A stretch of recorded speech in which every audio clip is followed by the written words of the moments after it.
Hello guys, Christmas ആകുമ്പോൾ വീട് decorate ചെയ്യാൻ നിങ്ങൾക്ക് ഏറ്റവും ഇഷ്ടപ്പെട്ട ഡെക്കർ ഏതാണ്? സ്റ്റാഴ്സ് ആണോ അല്ലെങ്കിൽ റീത്താണോ? എൻ്റെ റീത്താണ്. അപ്പോൾ ഒരു റീത്ത് വെച്ചിട്ടൊരു കാർഡ് ഉണ്ടാക്കാമെന്ന് വിചാരിച്ചു. അതാണ് ഈ കാണുന്നത്. ആദ്യം തന്നെ A4 ഷീറ്റ് സ്മോൾ സ്ട്രിപ്സ് ആയിട്ട് കട്ട് ചെയ്ത് ഇങ്ങനെ റോൾ ചെയ്തെടുക്കുക. എന്നിട്ടൊരു ലീഫിൻ്റെ പോലെ കുറച്ച് പ്രസ് ചെയ്തെടുക്കുക. ഡാർക്ക് ഗ്രീനിലും ലൈറ്റ് ഗ്രീനിലും അത് വേണം. പിന്നെ റെഡ് കളർ സ്ട്രിപ്സ് വളരെ ചെറിയ റൗണ്ട് ഷേപ്പിലും റോൾ ചെയ്തെടുക്കുക. അതിനുശേഷം നമ്മുടെ കാർഡിൻ്റെ ബേസ് എടുക്കുക. എന്നിട്ടൊരു റെഫറൻസിന് വേണ്ടി ഒരു സർക്കിൾ വരച്ചു കൊടുക്കുക.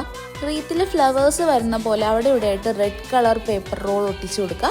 ശേഷം ലീവ്സായിട്ട് ഈ ഗ്രീൻ മാറി മാറി ലൈറ്റും ഡാർക്കും ഒട്ടിച്ചു കൊടുക്കുക. ആദ്യമേ ഈ പേപ്പറെല്ലാം റോൾ ചെയ്ത് പ്രസ് ചെയ്ത് വെച്ച് കഴിഞ്ഞാൽ പിന്നെ ഒട്ടിക്കാൻ അത്ര വലിയ പണിയൊന്നുമില്ല. അങ്ങനെ നമ്മൾ അവസാനം റീത്തിൻ്റെ ഷേപ്പിൽ ഇത് ഒട്ടിച്ചെടുത്തിട്ടുണ്ട്.